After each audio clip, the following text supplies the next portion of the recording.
Bonjour Philippe Grenigne, merci de nous accorder cette interview. Nous allons commencer peut-être par parler de votre parcours, qui vous êtes, quelles ont été vos influences dans le filmique, qui vous a influencé pour votre cinéma. Alors, disons, je suis né en Allemagne, j'ai grandi entre l'Allemagne et l'Amérique. Et j'étais pas du tout influencé du cinéma. Je voulais toujours être astrophysicien. Et à un certain point, mes parents m'ont donné une caméra qui ne marchait pas avec mon télescope. Alors, j'étais obligé de photographier des objets, surtout sur Terre. Et après un certain point, j'ai commencé à vraiment aimer la photographie. Mais je n'allais jamais au cinéma, faut dire. Quand j'étais adolescent, j'ai vu quelques films d'Andy Warhol et de Hockney. Alors vraiment, les films d'art, le cinéma commercial ne m'a jamais intéressé. Et puis j'ai regardé tout le temps l'art contemporain. C'était ça la chose que j'aimais. Et je ne sais pas exactement pourquoi, à 19 ans, j'ai décidé de devenir réalisateur. Alors j'ai fait l'école de cinéma à Munich. Et le seul vraiment réalisateur qui m'a marqué fort, c'est peut-être Tarkovsky, que j'ai connu quand j'avais 19 ans, 20 ans. Et bon, après, j'ai travaillé dans les équipes et à un certain point, on me demandait si je voulais être directeur de production. Et à ce point-là, j'ai décidé non, absolument pas. Je veux absolument être artiste, mais dans le cinéma. Et c'est comme ça que j'ai commencé dans l'école de cinéma déjà. Déjà, disons, mon tout premier film, on nous a demandé de réaliser un film de 15 minutes. Et là, j'ai déjà réalisé un film euh, de 105 minutes. Alors, un long métrage, plutôt par accident, parce que je n'avais pas un scénario. Je me fais construire un studio. Et j'ai commencé de faire un film sur un enfant autistique. Et après, heureusement, ça a gagné quelques prix et comme ça, j'ai pu survivre à l'école de cinéma. Et donc après l'école de cinéma, vous avez commencé à travailler sur des films des autres, ou vous avez décidé de tout de suite démarrer sur vos propres... Non, non, j'ai jamais, après que j'ai quitté, disons, le travail dans l'équipe de cinéma, etc., j'ai plus jamais travaillé pour des autres, sauf comme coproducteur. Et il y a vraiment, c'est flou, la transition entre l'école de cinéma et la carrière, c'est très flou parce que le film que j'ai fait pour fin d'études, ça a déjà gagné le Léon Bronze à Locarno et c'était déjà à Sundance, etc. Alors c'était vraiment une transition très... parce que quand j'étais dans l'école de cinéma, j'allais pas grand-chose aux leçons, etc. Parce que j'avais pas le temps. J'étais en train de produire mes films dans le cadre de l'école comme tous les autres gens qui font le cinéma dans les écoles aussi. Moi, maintenant, je suis professeur dans deux académies, une à Cologne, une à Munich, une pour le cinéma, une pour l'art contemporain. Et c'est la même chose, c'est que les étudiants qui veulent vraiment faire leur chose, ils n'ont pas grand temps pour écouter c'est ce qu'un professeur leur dit. Ils sont en train de réaliser leur rêve, c'est ça. Et comment du coup vous avez acquis la technique, puisque comme vous êtes directeur de la photographie, monteur sur l'ensemble de vos films, vous l'avez appris à l'école, ça, ou c'est la technique et ensuite vous avez expérimenté la photo? Comment c'est venu? Disons, la technique, c'est pas une chose, c'est pas des miracles. Quand j'ai commencé de travailler dans les équipes cinéma, on disait que c'est que l'équipe de caméra qui a le droit de même toucher aux appareils des caméras, etc. Tout ça, c'était une mystification. Maintenant, tout le monde a réalisé qu'on puisse faire des films. Vous le faites maintenant avec un iPhone. Et mais ça, c'est juste un aspect très contemporain de la digitalisation, mais juste même avant ça, c'était clair que la technique n'est pas une chose, un énigme. C'est quelque chose que si on la regarde un peu logique, on va la comprendre et on peut la maîtriser. C'est très facile. D'ailleurs, dans l'Académie de cinéma, là, on avait un professeur de technique qui était très, très, très doué. C'est pour ça qu'il y a plein des gens qui sont sortis de l'Académie à Munich qui techniquement sont très forts, parce qu'il a toujours dit à nous qu'il faut absolument que tu comprends, c'est ce que ton caméraman, c'est ce que l'ingénieur du son est en train de faire. Parce que toi, comme réalisateur, tu dois être capable aussi de dire, ça, c'est ce que tu fais là, c'est peut-être pas la voie juste. Alors on a été formé un peu pour comprendre la technique. Alors ensuite, j'ai une question par rapport à ce que vous avez dit, puisque vous avez dit être plus influencé finalement par l'art contemporain. Complètement. Et pourquoi ensuite dans vos films, vous avez finalement introduit de la fiction, des histoires, vous racontez des histoires, alors que vous auriez pu rester sur du cinéma complètement expérimental ou bien faire des performances comme le font par exemple Bill Viola. Voilà, qu'est-ce qui vous a donné envie à un moment de raconter des histoires et pas être simplement dans l'art contemporain ou dans juste exprimer quelque chose et pas forcément à travers une histoire écrite comme La femme du policier ou votre dernier film Mon frère s'appelle Robert et Oui, c'est un idiot. mais c'est pas exactement comme ça. C'est que le tout premier film, il n'y avait pas un scénario fini, pas du tout. Le deuxième film, c'était une chose très très expérimentale sur un mec qui va, who's running amok, comme on dit tant. Et c'est Hito Steyerl, qui est maintenant une des vidéo-artistes les plus célèbres, qui a fait La Camera. Quand elle avait 19 ans, je l'avais connue et je l'avais demandé de faire ça. Et on a fait ça ensemble, un film très très expérimental. Et après, on a fait un autre film ensemble aussi. Après, j'ai fait Les Terroristes. Là, dans les 3 premiers films, il n'y avait jamais des scénarios écrits. Moi, je ne crois pas du tout qu'un scénario soit une nécessité.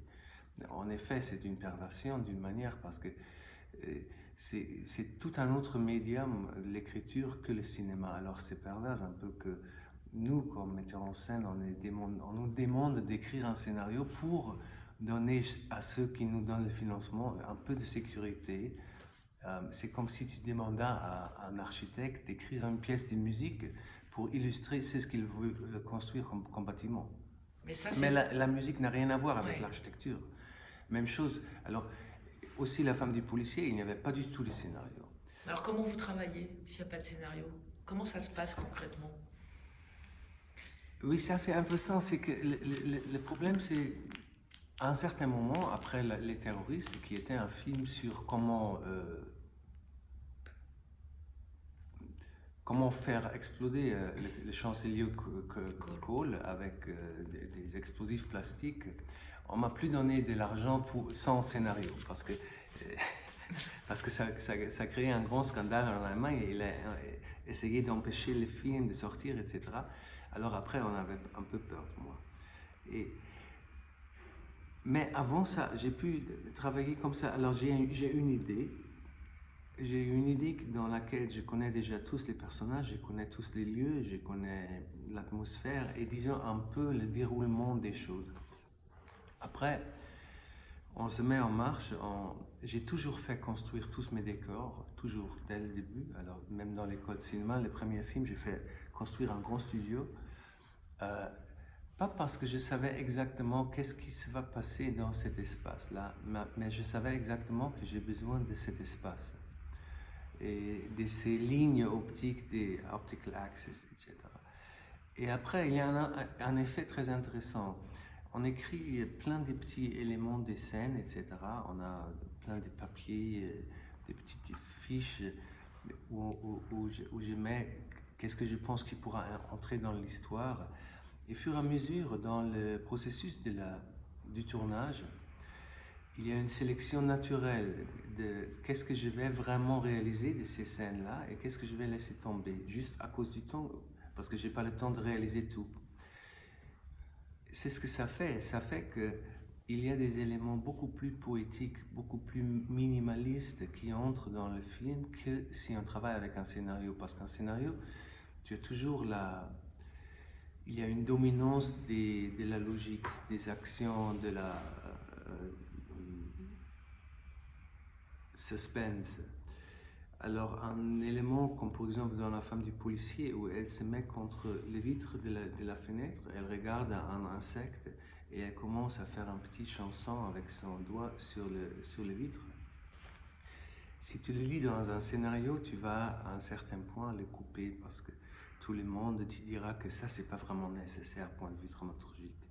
C'est pour ça que les films, quand on les base sur un scénario, ils deviennent trop utilitaristes, disons, trop manipulatifs, et c'est beaucoup plus facile de faire quelque chose de poétique sans scénario. Mais dans le cas de Robert, là, c'était vraiment un scénario qui était absolument fini, abouti, parce que j'ai écrit pendant la période où on ne me donnait pas l'argent sans scénario. Et pourtant, vous aviez eu de l'argent pour La femme du policier qui était Oui, sans mais scénario. ça, c'était pas... Et disons qu'après les terroristes, j'étais un peu comme l'enfant terrible de l'industrie cinéma allemand. Alors on a dit que oui, il est doué, mais il faut absolument qu'il nous dise avant ce qu'il va faire. Alors j'ai fait L'amour, l'argent, l'amour avec Sabine Timothée, avec laquelle j'ai aussi écrit Mon frère Robert. Et c'était sa première film. Et puis là, j'avais besoin d'un scénario tout complet. Après, j'ai fait Les Grands Silences. Là, évidemment, comme c'était un documentaire, il n'y avait pas un scénario. Comme c'était devenu un succès mondial et on a eu le prix européen, etc. Et on a gagné à Sundance, tout ça. Alors j'avais, disons, un certain respect. Et là, j'étais dans la position de dire, bon, si vous voulez mes films, il faut aussi que vous respectez ma manière de travailler. Et moi, j'aime pas les scénarios. Alors ça, là, de tout un coup, ça devenait possible de nouveau de travailler sans scénario. Maintenant, je m'en doute si sans scénario, j'aurais de l'argent maintenant. Mais maintenant, la situation a changé. Tu peux faire un film avec 40 000 euros. oui, Ça a changé tout à fait. d'accord. Et alors, par exemple, sans scénario, comment vous travaillez avec les comédiens, du coup, sur les dialogues et tout ça? Oui, ça c'est intéressant. Pour les comédiens, c'est un peu une question de confiance. D'ailleurs, je ne suis pas le seul. Il y a beaucoup de gens qui travaillent sans scénario. Wong Kar-wai, il n'a jamais travaillé avec un scénario fini. Il a toujours travaillé de ces manières-là. Il prend une vedette hongkonnoise, puis il fait construire un studio, puis il a un auteur qui est présent pendant le tournage et de fur et à mesure, il va écrire les nouveaux scènes. Parce qu'il observe ce qui se passe sur le set. Alors, il a des idées beaucoup plus vivantes comme si on se trouvait devant un mur blanc en train d'essayer d'imaginer l'histoire. Quand tu as vu ce que s'est passé avec les acteurs hier, tu peux beaucoup mieux écrire ce qui se passera demain. Et d'ailleurs, dans le commencement du cinéma, aussi dans les années 20, dans le cinéma français, les auteurs étaient présents sur scène. Ils n'écrivaient pas des années avant de réaliser les films, ils écrivaient en train de réaliser les films. Alors, bon, ayant dit ça, pour les acteurs c'est difficile, parce que pour les acteurs maintenant, ils ont aussi pris l'habitude de vouloir contrôler leur rôle, de vouloir être les maîtres de ce qu'ils font, d'avoir le propre image, etc. Tout ça, c'est plus difficile quand tu travailles sans scénario. C'est ce que beaucoup de gens font. Tout le cinéma asiatique, c'est pas basé vraiment sur les scénarios. Mais il y a un effet très beau que, comme les acteurs n'ont pas le temps de comprendre et mémoriser les textes jusqu'au point de pouvoir en faire une forme très consciente, on arrive à une performance beaucoup mieux des acteurs. Pour eux, c'est très épuisant, c'est très difficile, parce qu'ils ont besoin de la confiance et de se laisser tomber dans ce qui va se passer. Mais par exemple, dans Mon frère Robert, il y en a des scènes où j'ai donné le texte. Normalement, je donne le texte, disons, dans la matinée. Je donne le texte que j'ai écrit pendant la nuit, le soir, je donne aux acteurs. Alors, ils ont très peu de temps de réaliser, de mémoriser le texte. Mais c'est une illusion de penser qu'on a besoin du temps pour mémoriser un texte. Tu peux le regarder 2 fois, tu le regardes 5 minutes, et après tu l'auras plus ou moins là, présente. Et ça viendra quand l'autre personne te parle. Ça viendra beaucoup plus naturel, parce que tu ne l'as pas comme une forme devant toi, mais en réaction à ce que dit l'autre, tu retrouveras ce que tu as vu il y a 5 minutes. Et c'est comme ça qu'on a fait beaucoup des scènes. Par exemple, la scène où il parle du météore qui passe, la scène à la fin quand Eric est déjà otage et il parle de la durée. C'est des textes que je lui ai donné 2 minutes avant le tournage. Un peu comme Godard a fait avec ses acteurs aussi.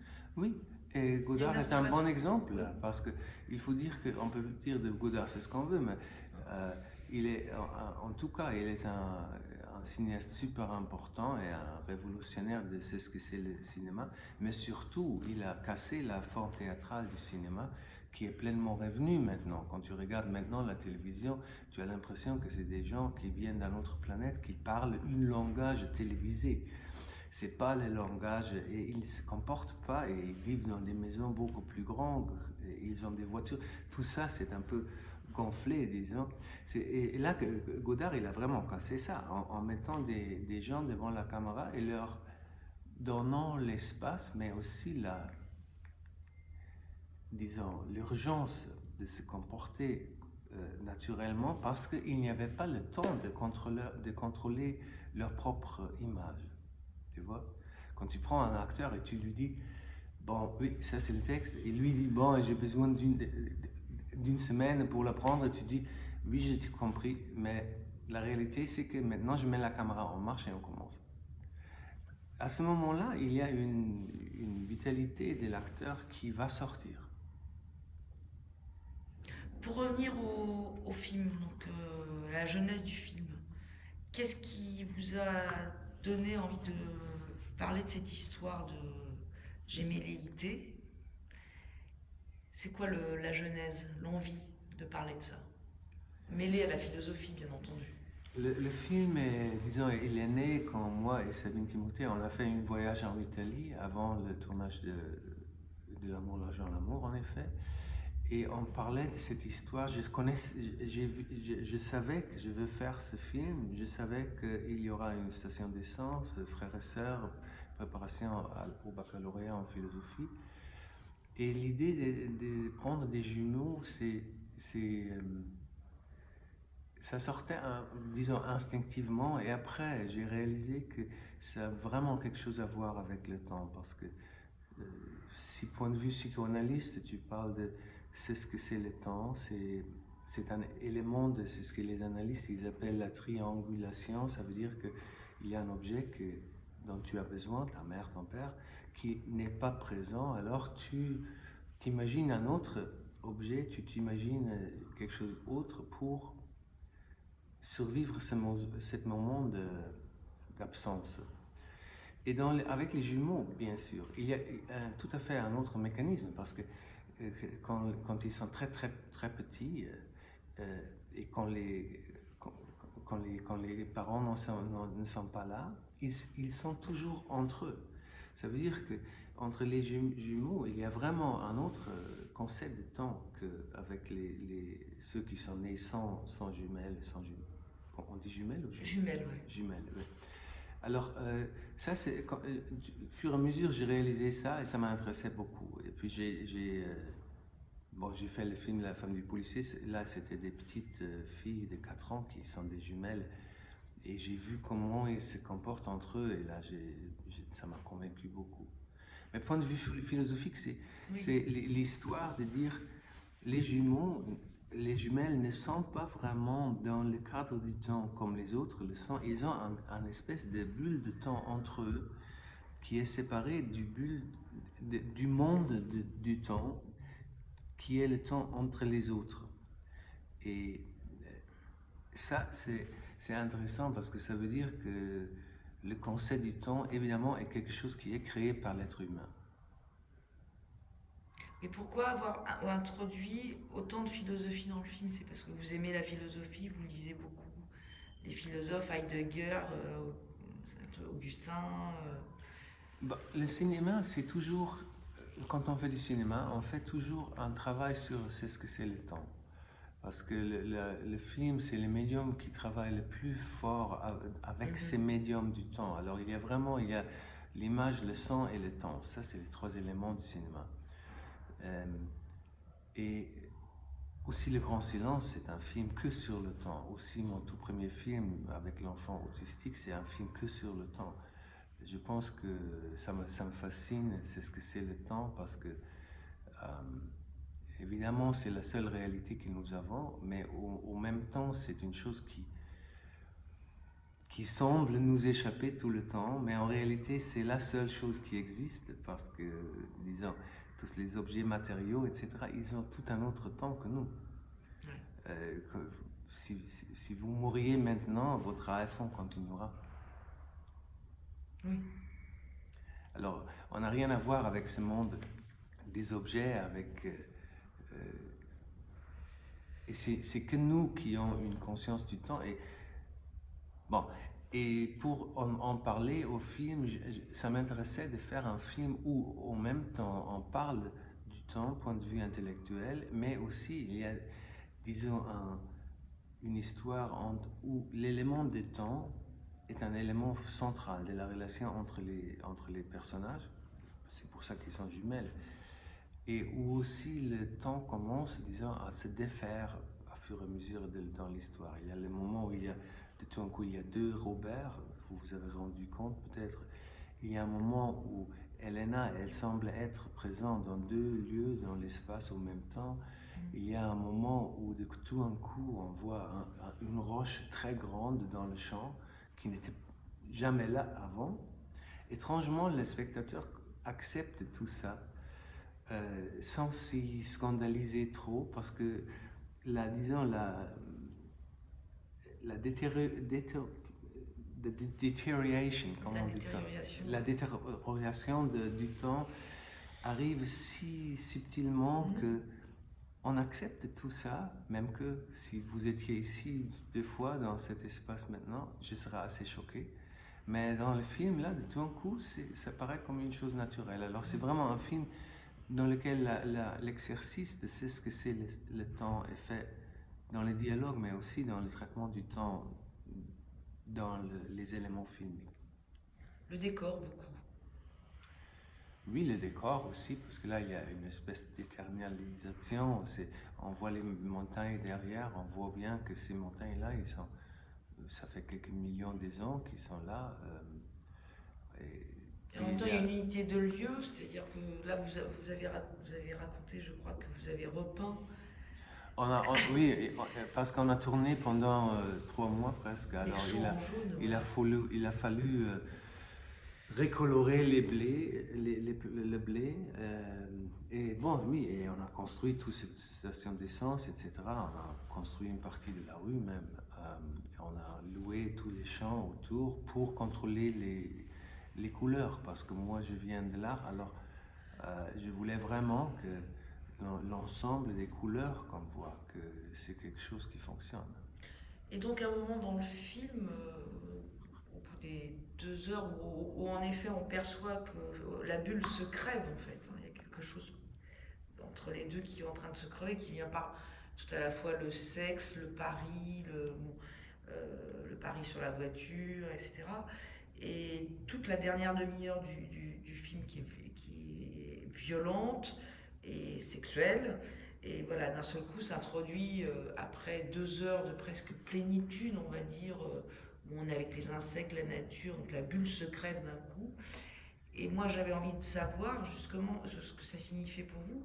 En tant que spectatrice, j'ai ressenti ça en disant, mais est-ce que pour passer à l'âge adulte, puisque la dernière scène où elle fait son oral de philosophie, est-ce que le passage à la violence, au sexe, à la mort est absolument nécessaire pour devenir adulte? C'est un peu la question qu'on peut se poser. Je pense pas. Je pense que non. Le passage par la violence et le sexe, c'est pas nécessaire pour arriver à être adulte. D'ailleurs, comme j'ai vécu avec les moines dans le monastère, là, il y a plein de gens qui n'ont jamais eu du sexe et ils sont quand même des gens très très adultes. Mais c'est un peu autrement que vous dites. C'est pas que la bulle des jumelles se crève, c'est plutôt qu'elle s'élargit. Elle s'élargit de plus en plus, afin qu'à un certain point, les deux, ils ont l'impression que maintenant, toute la station d'essence aussi, Eric, tout ça, c'est entrer dans leur bulle, et ça veut dire que c'est eux qui en sont les maîtres. Et évidemment, comme, bon, je ne veux pas dire trop du film, mais évidemment, il y a une raison pour laquelle ils ont l'impression que maintenant, il faut que Eric ne soit plus là. Parce qu'il les a vus. Bon, et il y a un certain moment où ils ont l'impression que maintenant que ils veulent, les deux, les jumelles, ils veulent que le monde ne soit que leur bulle, ne soit que leur propre temps. Parce que sinon, ils auront besoin de se séparer. Et ça, ils ne veulent pas. Alors, d'une certaine manière, ils veulent arrêter le temps. C'est pour ça que ça devient si violent à la fin, si sexuel, etc. Tout ça, c'est des tentatives d'arrêter le temps, de rester des enfants presque, pour toujours. Et ça marche pas. Ça peut pas fonctionner. Non, ça marche pas. Même avec tout le sang, etc., ça marche pas. On peut pas rester enfant. Non, on peut pas rester enfant tout le temps, mais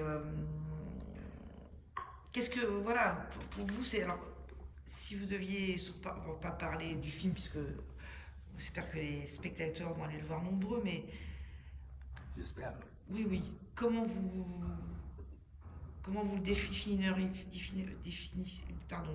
ce film, finalement? C'est un film sur, justement, l'impossibilité de rester enfant?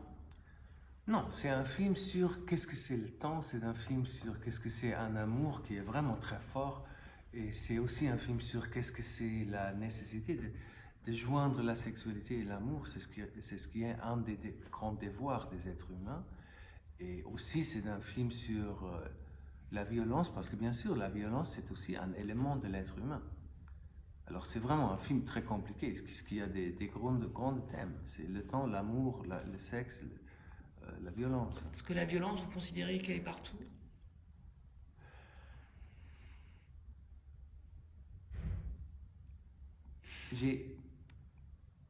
Alors, il y a quelques mois, j'étais témoin à un moment où un clochard, il a demandé 50 centimes à quelqu'un qui avait un bras il était amputé d'un bras. Et tout d'un coup, il y avait une petite scène entre les deux, un dispute, et on est approché, on les a calmés un peu. Alors ils sont revenus, l'un vers sa chaise, l'autre il est parti. Puis il y avait encore une fois, le clochard, encore une fois, il a hurlé quelque chose vers le mec qui s'est levé, le battait dans la visage. Et quand le clochard il est tombé, he kicked him in the face, comme on dit-on. Après ce moment-là, le clochard était vraiment blessé, gravement même. Et l'autre, il était tout à fait agité. Il s'est assis immédiatement. Il a dit que, bon, il faut que lui, maintenant, il attend la police. Parce qu'il savait qu'il avait fait une agression très grave. Et après tout, il se révélait que c'était un mec qui était il est propriétaire d'une grande boîte de business consultant. Il est vraiment, c'est quelqu'un de très civilisé, mais de tout un coup, il avait un élément où et il m'a dit après que il savait que c'était faux. Comment dit-on, kick in the face? Mettre un point. Non, kick avec les pieds. Ah oui, un coup de pied dans la figure. Kick, oui. Oui, et il savait que c'était faux, mais il a vu son corps faire ça. C'est ce qu'il m'avait dit. Et c'est ce que je veux dire, c'est que, évidemment, vivre dans une civilisation, ça veut dire que ne pas utiliser la violence. Mais la violence est en nous comme un élément un peu étrange, un peu étrangère à nous-mêmes, et elle peut éclater à des moments qu'on ne prévoit pas. Et c'est ce qui arrive à Robert et Elena dans le film? Je pense que oui. Le moment de prendre Eric en otage, c'est un accident. Eric ne veut plus donner de l'alcool à Robert. Elena, elle veut aider à son frère d'avoir de l'alcool parce qu'il a besoin de l'alcool, évidemment. Et de tout un coup, ça explode. Mais le moment central, c'est que Eric, il commence de se défendre contre Elena. Elena, elle tombe. Robert, il voit ça et il va au secours de sa sœur. Et c'est son corps qui agit immédiatement. Il n'y a pas un moment de réflexion, il n'y a pas une décision. C'est que il y a des... Et dans le discours du film, on parle toujours de c'est ce que c'est le temps, c'est ce que c'est le passé, le futur. Comme être humain, on a très peu de moments où on est absolument dans le présent. Mais ça, par exemple, c'est un élément où Robert il ne réfléchit pas, il y a quelque chose qui arrive, qui est, c'est ce que lui, il fait, mais en même temps, c'est quelque chose qui lui arrive. C'est-à-dire qu'il est tout à la fois intérieur et extérieur à lui-même, c'est ce qu'on ressent, en tout cas en tant que Ouais. spectateur. Ouais. C'est ça le présent. C'est ça le présent. Le problème, c'est que le présent et la conscience ne vont pas très bien ensemble. C'est pour ça qu'on va danser dans les clubs, qu'on va prendre des drogues, de l'alcool. C'est que l'être humain, on est privilégié d'avoir une conscience, mais aussi on ne supporte pas. On veut s'en débarrasser tout le temps. Si vous allez dans un restaurant, vous avez des milliers de bouteilles d'alcool. Pourquoi? Nous sommes les seuls animaux qui cultivent des plantes pour justement se débarrasser d'être un être conscient. Les autres ne le font pas. Tout à fait. Alors, je voudrais revenir sur la notion, moi je trouvais, en voyant votre film, que vous êtes un réalisateur total, puisque vous faites la direction de la photographie, le montage, la production, la mise en scène évidemment. Donc pourquoi vous ne travaillez pas avec des chefs opérateurs et des monteurs? Ça c'est intéressant de savoir pourquoi vous maîtrisez tout. Quel est votre rapport justement à ça aux techniciens, d'autres techniciens qui pourraient faire à votre place? Pourquoi c'est pas possible? Pourquoi c'est vous? Non, c'est possible. J'ai travaillé avec des très bons techniciens. J'ai travaillé avec Ito Steil comme opératrice. Anthony Dodd Mandel qui a fait Slumdog Millionnaire, il a fait son tout première fiction avec moi, Les Terroristes justement. Et alors, j'aimais beaucoup travailler avec ces gens-là et on est encore très amis. Le problème, c'est que moi, je fais le cinéma que, disons, tous les 5-6 ans, parce qu'il me faut tellement de temps pour faire le financement, pour faire le montage, etc. Ça veut dire que, par exemple, j'ai bien voulu que Anthony fasse aussi L'amour, l'argent, l'amour. Mais là, il était déjà devenu si fameux qu'il n'avait plus de temps. J'ai aussi demandé à Hito de faire L'amour, l'argent, l'amour, mais elle a fait petite partie dans ce film-là. Mais elle était déjà en train de monter sa carrière en vidéo artiste, etc. Alors le problème, c'est que quand on travaille que tous les 5 ans, les gens que tu as choisis pour le film avant, normalement, ils ont soit abandonné le business, soit ils ont fait des carrières vraiment impressionnantes. L'autre élément, et ça c'est plus important, c'est que je crois que tout art, quand on voit une pièce d'art et ça vous donne vraiment un choc, c'est vraiment fort, c'est parce que c'est l'écho, on ressentit le contact de l'artiste avec ce qu'il fait dans le moment de créer cette pièce d'art. Et avec le cinéma, si moi je fais un plan, j'explique à un opérateur où mettre la caméra, etc., ça veut dire que je ne suis plus dans le moment sur le set. Parce que là, c'est comme si la caméra pour moi, c'est comme dans la peinture, c'est un élément avec on travaille avec la caméra. Le moment où j'ai vu les acteurs et leurs actions, je sais exactement où mettre la caméra.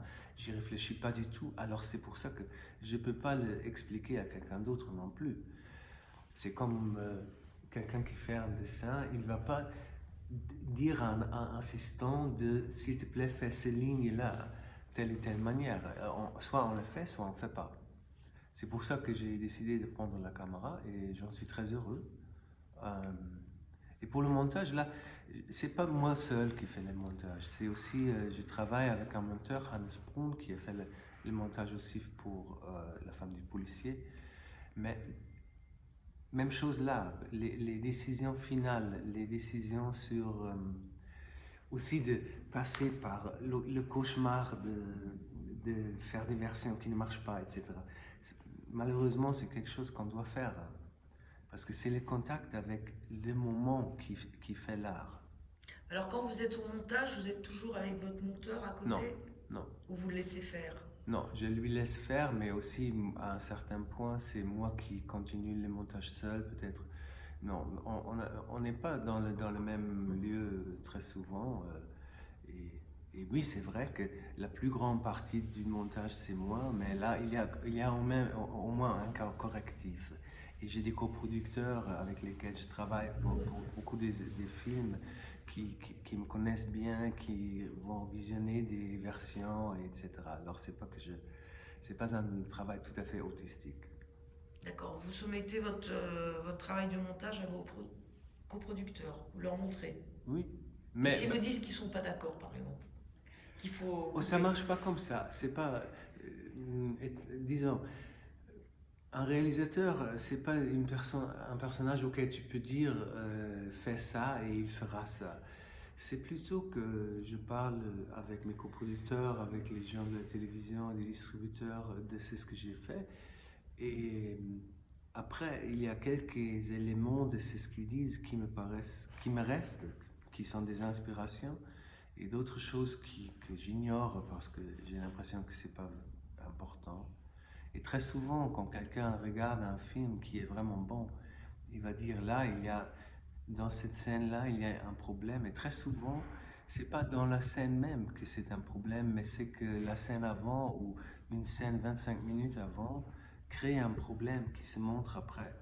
Alors, mais ça, c'est très très bon d'avoir des gens auxquels on a confiance et avec lesquels on peut parler. Vous pouvez échanger sur Oui, le, sur le... c'est super important. Et justement, pour revenir sur le côté production du film, là, c'est votre première coproduction avec la France ou il y en a Non, eu non, d'autres? non. Non.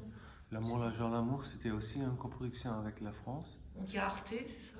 Et il y a Arte, il y a dès l'amour, alors pour les dernières 4 films, il y avait toujours Arte. D'ailleurs, Arte, maintenant, ils vont faire une rétrospective de moi dans la télévision. Olivier Père? Euh, non, c'est côté allemand D'accord, plutôt. côté allemand, d'accord. Mais Olivier Père aussi, il a Mhm. invité ce film-là au festival Arte. Alors j'ai toujours travaillé, non, pour longtemps j'ai travaillé avec Arte et c'est la deuxième coproduction avec la France. Mais j'ai toujours des coproducteurs suisses. Euh, D'accord. Et qu'est-ce que vous pensez de cette coproduction franco-allemande, on va dire notamment sur ce film alors? Sur, Bon, c'était bien aussi pour s'échanger, pour parler avec Emmanuel Schumberger, et qui est un producteur très expérimenté. Et c'est né d'une autre idée. On s'est rencontrés au commencement, on a voulu faire ensemble un documentaire sur l'art, c'est ce que c'est l'art. Mais là, c'est un projet auquel je travaille encore, mais qui se changeait beaucoup parce que je ne suis pas arrivé à avoir une forme ADK à ça. mhm. Et après, on a commencé de faire ça. Il a lu le scénario et ça lui a plu. Et à un certain moment, je pensais faire le film avec une casting franco-allemand, Oui. avec Marine Wacht notamment. Mais je suis heureux que j'ai fait de telle manière que j'ai fait parce que pour le faire avec un mixed language cast, ça veut dire qu'on va tourner en anglais et on perd beaucoup de la vitalité des acteurs. Très souvent, ça arrive. Mais c'est pas la première coproduction internationale du tout. Et alors donc j'ai vu là vous allez faire l'ouverture du festival de Lucca Oui, en Italie. Vous allez recevoir un award pour toute votre carrière. pour toute ma vie, oui. Mais j'imagine que c'est pas fini. Donc quels sont vos prochains projets, Philippe? Bon, il y a un changement un peu, c'est que, et ça c'est bien que ça se passe comme ça, c'est au même jour, le film sera montré à Lucca, mais aussi dans le Maxi, c'est ce qui est l'équivalent du Centre Pompidou à Rome. Parce que d'une manière, je change disons, pour l'art contemporain. Et maintenant, j'étais aussi nommé professeur pour les arts contemporains dans l'Académie de l'art à Munich. Pas du cinéma, mais de l'art. Et ma classe, elle vient de finir la première exposition qui était très très bien reçue sur Artificial Intelligence, où il n'y avait pas du tout de cinéma, pas du tout. On a construit une toute petite boîte pour deux installations vidéo, mais tout le reste, c'était la peinture, c'était les performances, c'était autre chose. Et moi, pour le moment, je travaille sur les installations d'art et sur des expositions, des choses qui sont plutôt des dessins. Je les montrais à Munich aux collectionnistes qui donnent un peu de support à l'Académie des Arts, qui étaient très impressionnés. C'est un système photographique, mais c'est ce qu'on voit, c'est vraiment plutôt un dessin qu'une photo, difficile à expliquer. Et ça, c'est ce que je ferai maintenant. Et je pense que très bientôt, il y aura une grande exposition à Rome. Nous irons la voir alors. Oui. Mais ça, c'est très bien parce que, vous savez, le cinéma maintenant, il y a deux choses. Une, c'est que il me paraît que le cinéma a perdu un peu le public. Et que les choses plus intéressantes se passent dans les musées, dans les lieux de l'art contemporain. Là, il y a un public plus intelligent, plus intéressé, et aussi des objets qui sont vraiment importants. Et l'autre chose, c'est que la manière dont je travaille, ça veut dire toujours que on travaille pour un seul film, 7 ans, 8 ans, quelque chose comme ça. Et quand même, dans l'art, tu peux faire des choses beaucoup plus vite. Oui. Ça veut dire aussi que tu peux faire quelque chose qui n'est pas complètement abouti, mais ça fait pas grand-chose parce que tu peux faire une autre chose la semaine prochaine. Tandis qu'au cinéma, c'est un peu lourd le processus. Mais j'arrive pas à le faire plus vite, alors j'ai décidé de changer pour un moment. Et après, je reviendrai sur des documentaires, peut-être. Des documentaires. Et est-ce que ça, justement, on parlait de réalité virtuelle un peu tout à l'heure, est-ce que ça vous intéresserait d'éventuellement appréhender cette nouvelle forme cinématographique de la réalité virtuelle qui est l'immersion et dans laquelle il y a justement aussi une part d'expérimental, l'art contemporain, enfin on peut, voilà. Est-ce que c'est une chose que vous envisageriez? Il y a très peu des œuvres dans virtual reality qui fonctionnent jusqu'au moment. Une de mes étudiantes, là, à Munich, elle a fait quelque chose de très beau, mais c'était vraiment une performance qui était transformée dans une virtual reality. On y peut faire des choses très très beaux. C'est évident que c'est tout un autre médium. D'une étrange manière, je pense que il y a des autres médiums nouveaux qui sont beaucoup plus intéressants, notamment l'artificial intelligence. Parce que si on regarde l'artificial intelligence pas comme un logicien qui sert à certaines fonctions, mais on peut aussi les regarder comme une propre nouvelle forme de l'art. Et ça, c'est intéressant. C'est vraiment, c'est un médium nouveau que peu de gens ont commencé de travailler avec ça. Il y en a. Une étudiante de nous, elle a programmé un film qui se change lui-même et qui durera 20 000 ans, avec une progression que personne ne peut prévoir parce que c'est l'artificial intelligence qui est en train de bosser indépendamment. Et là, il y a des choses intéressantes. Donc c'est quelque chose que vous allez explorer. Oui, je suis en train de faire ça. Vous êtes en train de faire. Vous êtes toujours dans l'avance technologique finalement. Ça vous intéresse de voir tout ça? Ça m'intéresse, oui, parce que c'était la même chose pour le grand silence. C'était les moments où le HD sortait. Et là, c'était un moment où Sony, ils ont dit que pour utiliser la HD Cam, tu as besoin d'un ingénieur, etc. Et c'était moi et Lars von Trier et George Lucas qui ont fait les premières productions, vraiment grandes productions en high definition. Et tout le monde me disait, mais tu ne peux pas tourner en high definition parce que tu ne le comprends pas. Mais moi, je dis, bon, après tout, c'était une caméra comme tous les autres. Et je vais faire je vais la prendre pour une journée, pour essayer, pour 2 heures. Et après, soit je peux travailler avec ça, soit non. Parce qu'il faut savoir que la perception du spectateur, ça se développe très vite. Alors, c'est totalement idiot d'avoir une nostalgie, de dire que bon, on va continuer de tourner sur 16 mm. Oui, c'est une nostalgie qui est très belle, mais ce n'est que pour le moment. À ce moment-là, c'est très fashionable de faire un 16 mm, mais dans 2 ans, 3 ans, ça ne sera pas grand-chose. Alors, quand tu fais du cinéma, il faut savoir que les films, ils restent. C'est pour ça qu'il faut être, point de vue technique, il faut vraiment être à l'avance. Bon, ben, on va conclure 45 minutes d'interview. Donc, juste pour rappeler que le film sort donc, à Paris le 27 mars au Saint-André des Arts. Donc, que le public vienne nombreux découvrir ce très très beau film qui, en tout cas, moi, m'a énormément plu. Donc, les spectateurs, j'espère aussi, auront le plaisir de se plonger dans cet univers poétique, en effet. Oui, c'est poétique, ça c'est bien, ça me plaît.